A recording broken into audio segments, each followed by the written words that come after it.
An island that can make Mexico richer goes missing? And then we delve back into the vault of Jason Carpenter's personal stories, where I tell you the one about me, the Scientologist girl, and possibly seeing proof of an afterlife today on Dead Rabbit Radio.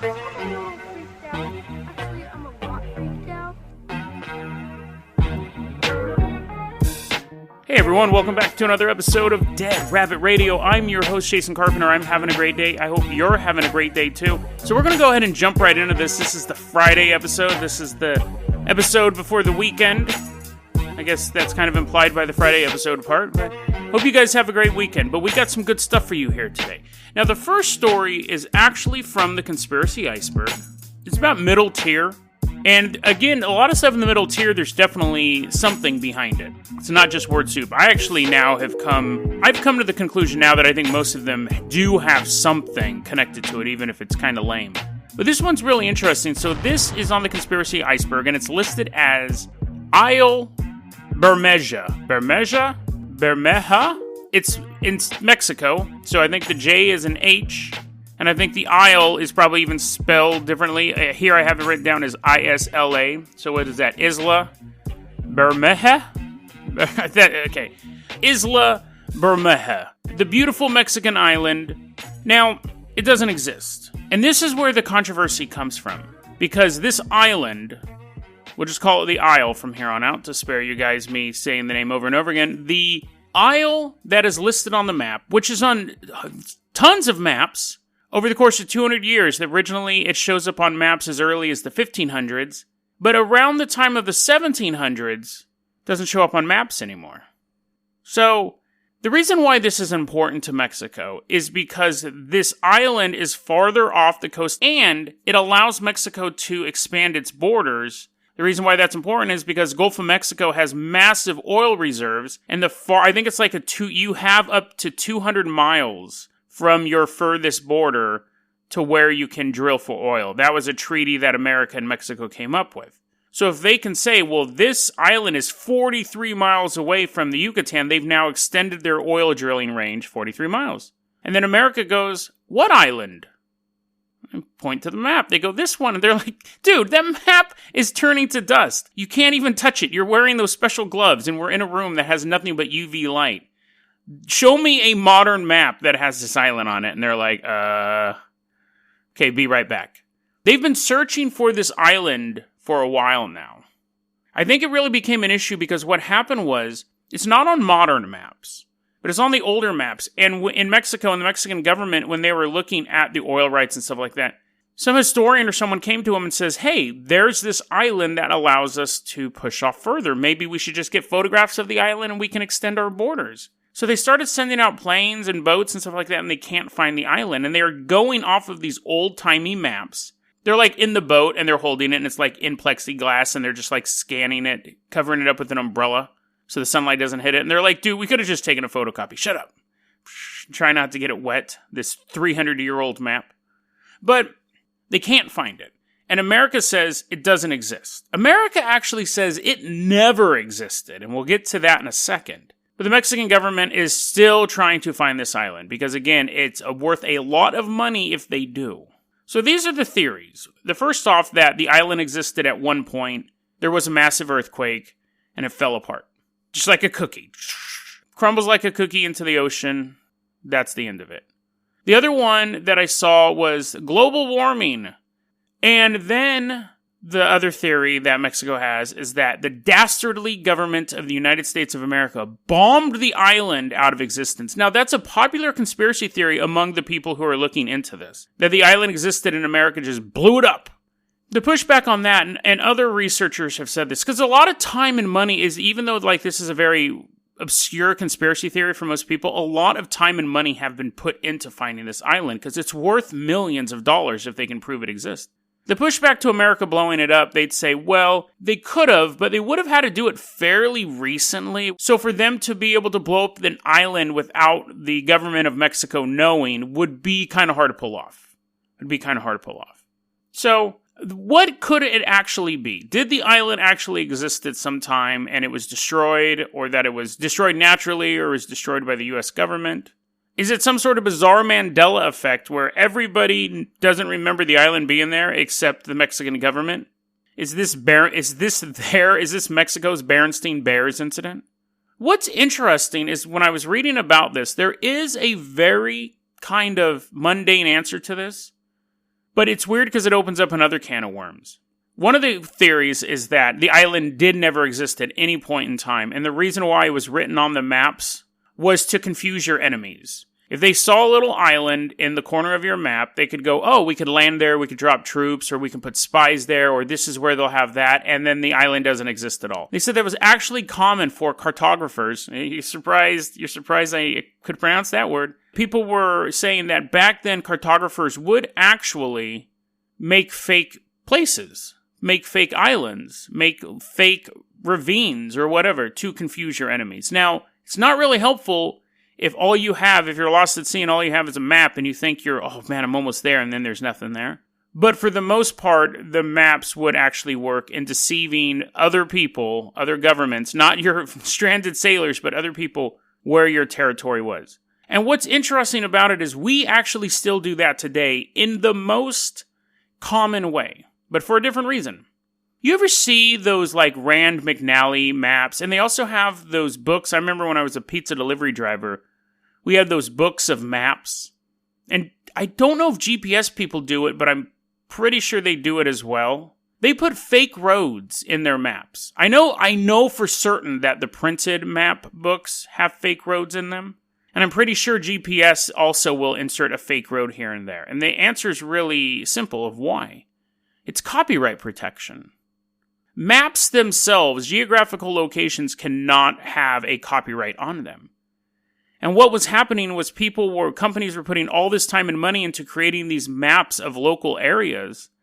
And then another company would simply not like photocopy. They didn't just run it off on a black and white Xerox, but they were copying the maps and then releasing them saying, oh no, this is my book. And I didn't put any of the money into building the map in the first place. So map companies started putting in fake roads, fake courts, little areas that don't exist that you wouldn't notice at all if you lived in that neighborhood. But the person who made the map would go, that is a fake street. I made that street up. That street doesn't exist. But let's put those two things together now. We know that we do it today for copyright reasons. They put in fake streets. And I think the reason why they still do that with GPS software, because it's the same problem. Someone could just take all the data from one GPS company and put it in another. A map company is what I mean, not necessarily GPS, but they have like the Google Maps and stuff like that. Those fake roads that are there, I imagine it playing out like this, in this weird sort of way. A man has a house on a street. He's lived there all of his life.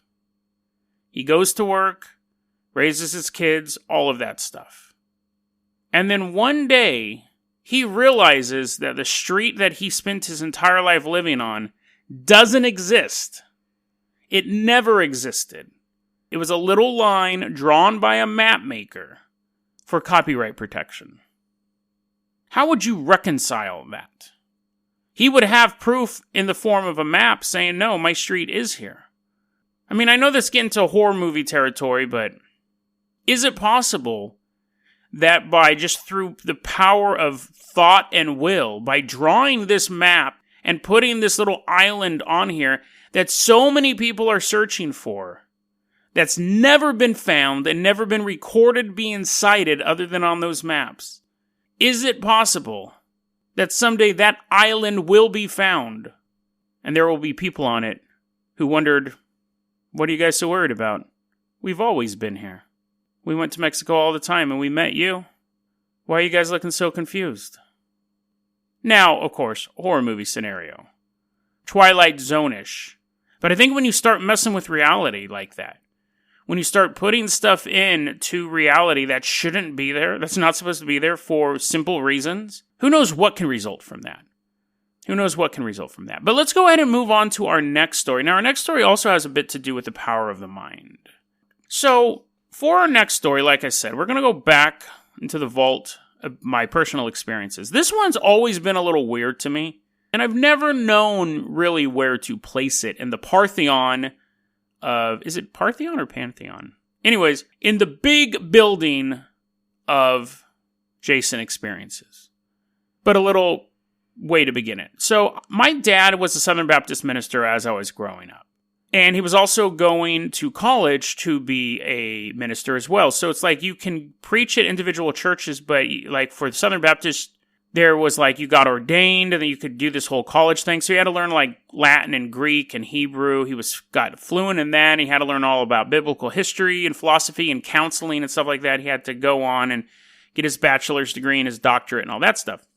But at the time, I was about 7 years old in this story. So that's going to place us around 1983. 1984. My dad was also a chaplain because he was preaching at a church. He was going to school, and ministers don't make a lot of money. He also had a job working at a hospital as a chaplain. Now, I remember once when I was a kid, my dad said, "Hey, Jason, come with me to this thing I got to do at the hospital." And I don't remember why. I don't know if we didn't have a babysitter or what was going on.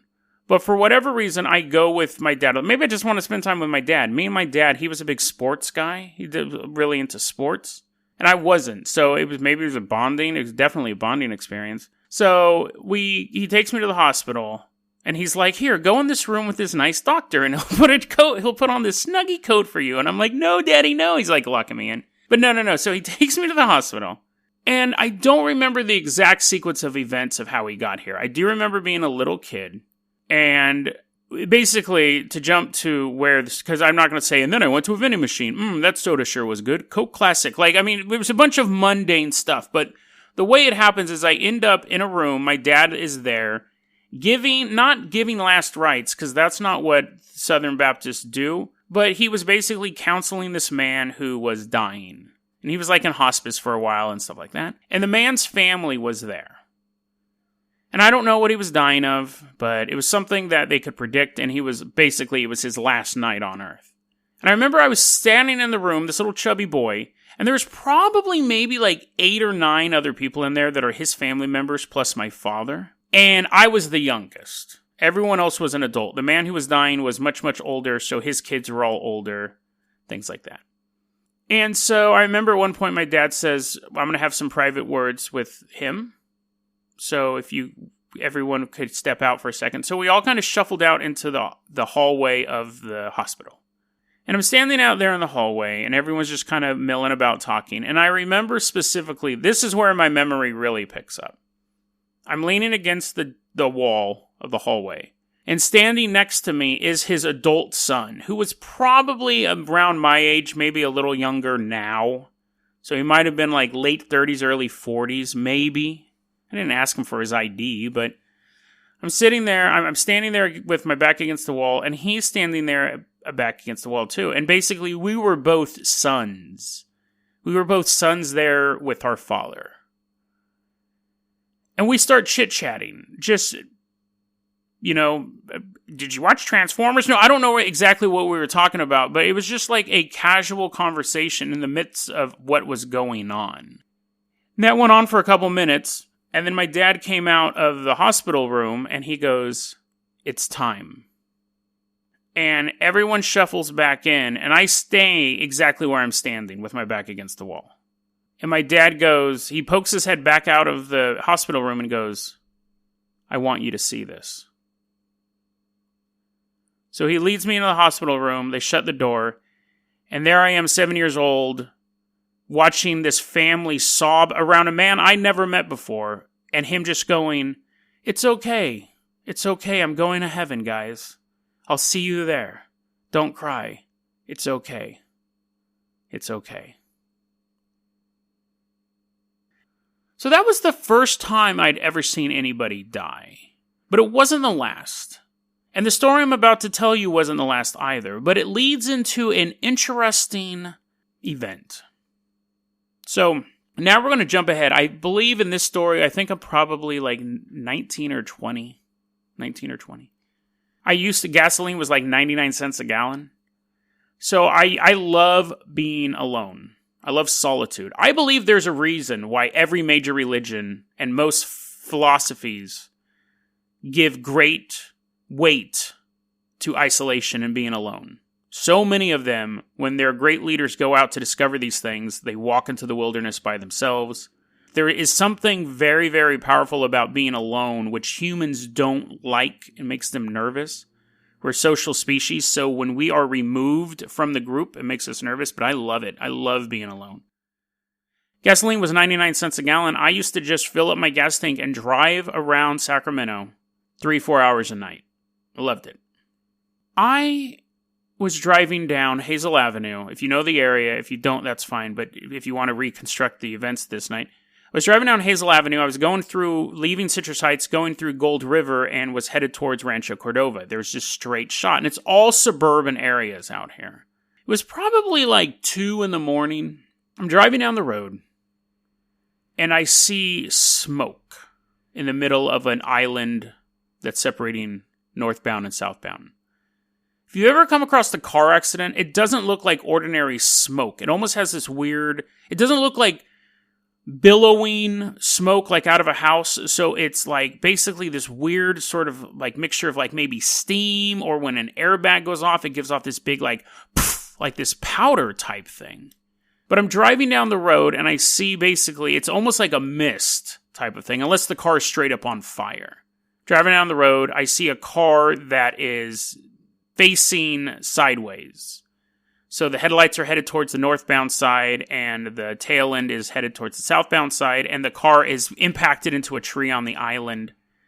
This is before a lot of people had cell phones. I definitely didn't have one. I pull over.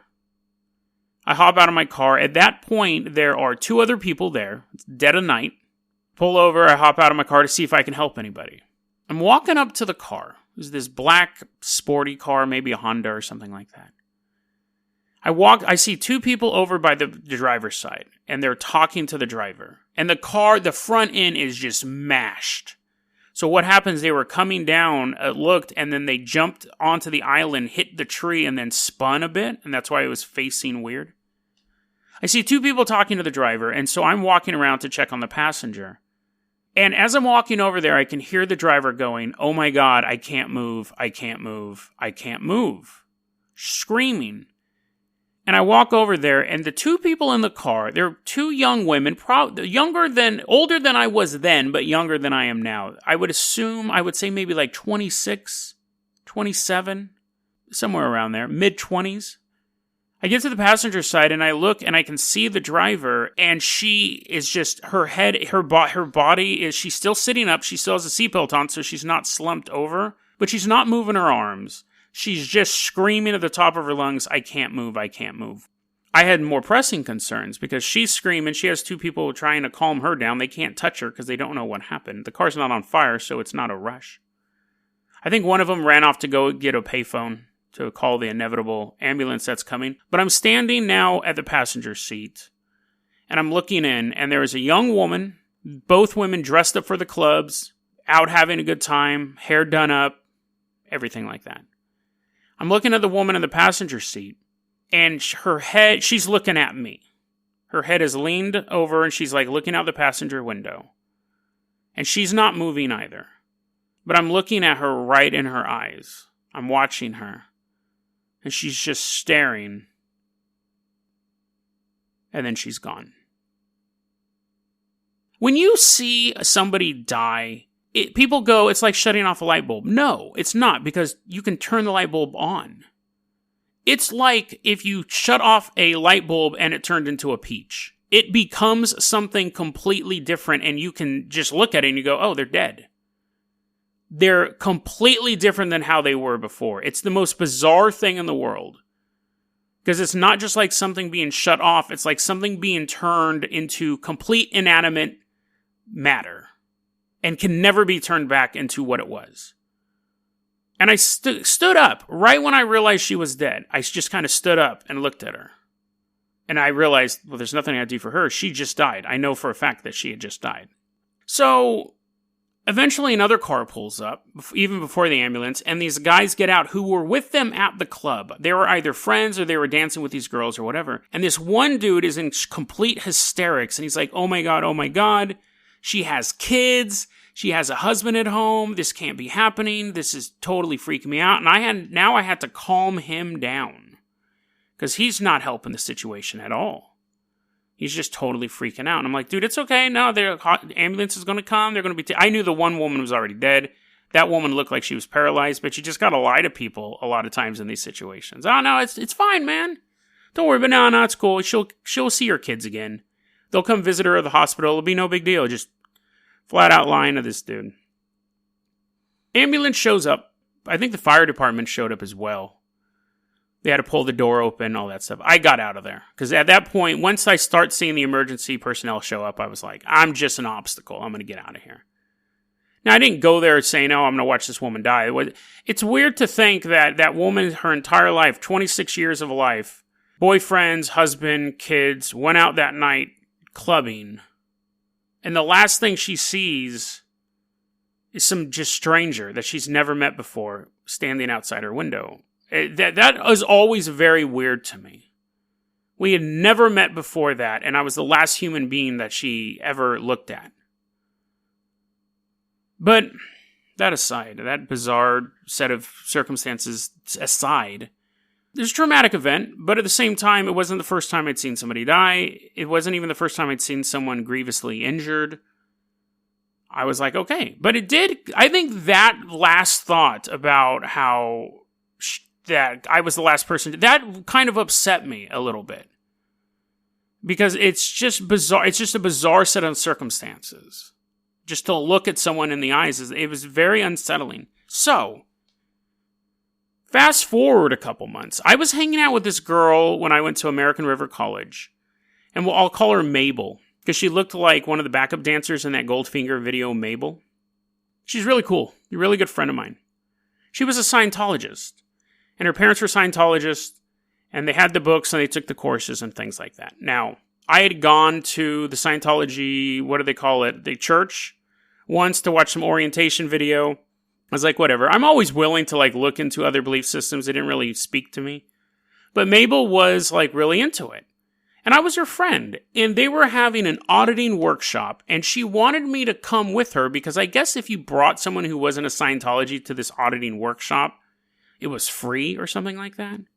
So I was like, yeah, sure. They had free breakfast. They had croissants and stuff like that. And I was like, yeah, sure. It's a fun way to spend an afternoon, helping my friend out.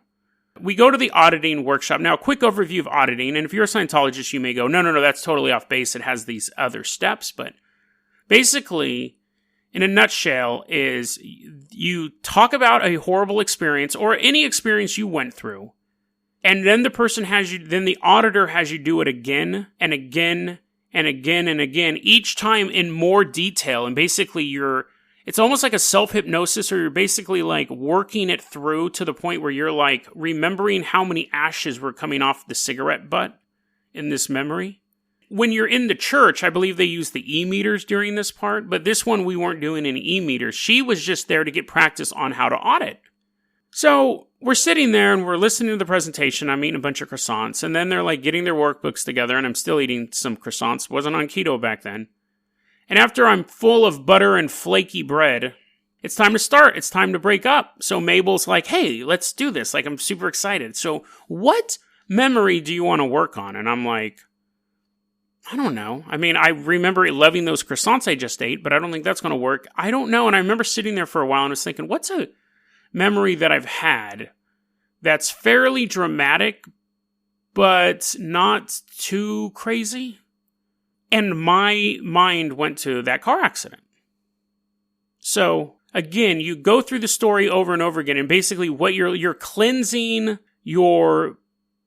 I don't want to get too much into the Scientology terms, so basically I'll break it down into generic terms. You're cleansing your soul of these bad memories by putting yourself there and living through them a couple times, and it's you're basically washing yourself of the memory. They do something similar to that in psychotherapy or psychology, where it's called immersion therapy, where you just kind of keep going over it until eventually you're it's not that bad. They'll do that for war veterans. They'll have super realistic FPS shooters where you're not shooting people, you're walking through populated areas, and it is a valuable form of therapy in the right hands. And Mabel, this was her very first time auditing, and I chose as her first time auditing a horrific event that involved the death of a young mother and another woman most likely being paralyzed from the neck down for the rest of her life. So We're sitting there, and she goes, tell the story. And I told the story pretty much how I exactly told it to you. I mean, obviously not exactly, but the same sequence of events. And I tell her the whole story. It takes maybe like 10 minutes like I did. And she goes, okay, now tell it to me again with more detail. And that's why the story does have a lot of details even now when I told it, was because I remember a lot of the details that I remembered back then. And I'm like, I remember, but I did remember additional stuff. I was like, I do remember, like, the crunch of my boots on the ground, the mist coming out of the car. That was something that I remembered through the auditing because I was focusing on the event over and over again. I remember my boots hitting the ground. I remember it being a bit cold. I remember that she was wearing a short skirt, like it was definitely a clubbing skirt. The driver had on like an electric blue top, a tight top. The passenger had a tight mini skirt on, black top. I'm remembering all of these details that pop out that didn't pop out the first time I had told the story. And she goes, okay, tell it to me again. And I'm reliving this event over and over again with the first time auditor. And she, I don't think, is picking up that I'm starting to get a little distressed because I'm putting myself back in the situation over and over again.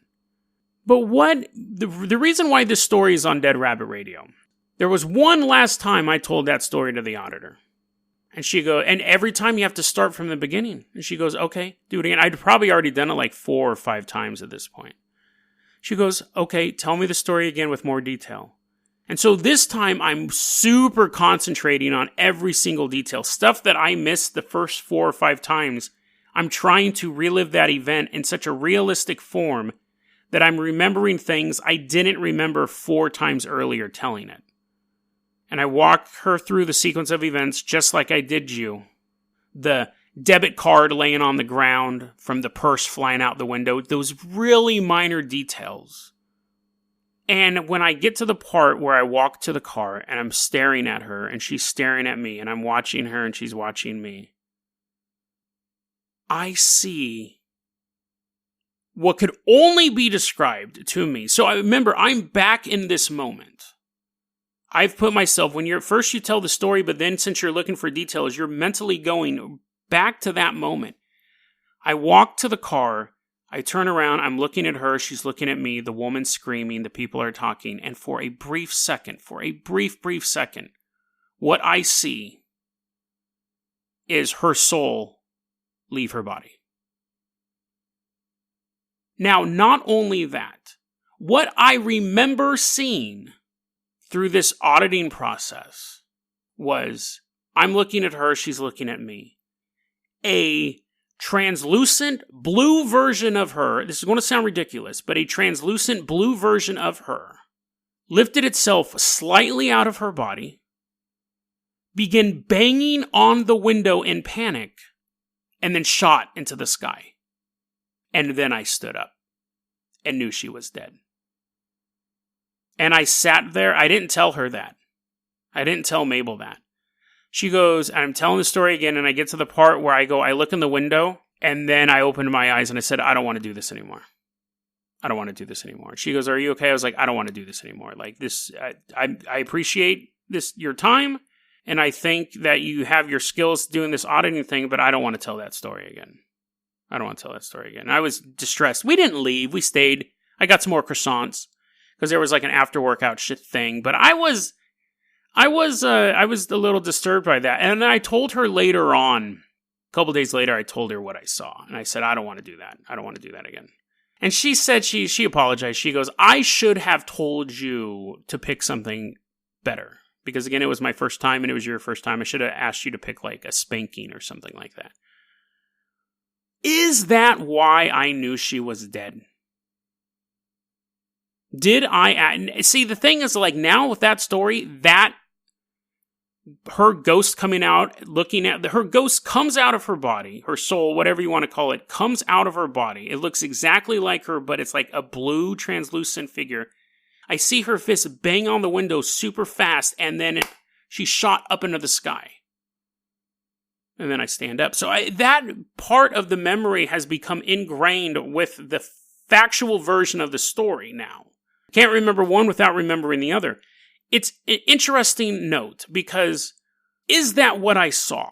Is it when people say, like I said, it's like watching someone flick a switch and a light bulb turns into a basketball. You obviously know that person is dead. Is that what we are seeing? Are we actually seeing their ghost, their soul leave their body? And the only reason why I put that connection, because I relived that experience so many times, was it just my imagination that was making it up? Because I'm in this traumatic event over and over and over again, and my brain wants it to end, so it inserts something so terrifying for me to remember that makes the experience end. I don't know. That's always puzzled me. I'll tell you right now, my instinct is that it's my imagination. Because really, as much as I believe in a lot of this stuff, and I have fun talking about all of it, I'm very, very skeptical about a good chunk of it. And I'm even skeptical about stuff like that. Because there has been stuff that I've experienced in real time that I've looked into and go, maybe I was just going crazy or something like that. This one doesn't even have the benefit of being real time. This one has the benefit of me looking back on it and remembering an incident that I didn't see. But did I see it and my mind didn't register it? Did I see it and my mind didn't want to comprehend it? Do we all see it when people die? And because we don't focus back on it and meditate on it, we don't notice it? I don't know. And that's why this has always been one of those weird stories of my paranormal life. Because it doesn't fit into the normal, I saw a ghost, or I saw something that I thought was a ghost and it turned out to be my scented garbage bags. This is kind of right in the middle there. I did see the woman pass away. I didn't know when she had passed away. I understood that sequence of events. But then there's this added detail where, under intense questioning, a new detail emerged that leads it more to the paranormal. But this is the biggest question I have from this whole story, and this is how we're going to end this week out. If it was her soul, this beautiful blue translucent soul, leaving her body to go up, which is traditionally known as heaven, why was she in a state of panic? DeadRabbitRadio@gmail.com is going to be our email address. You can also hit us up at Facebook.com/DeadRabbitRadio. Twitter is @JasonOCarpenter. Dead Rabbit Radio is the daily paranormal conspiracy and true crime podcast. You don't have to listen to it every day, but I'm glad that you listened to it today. Have a great weekend, guys.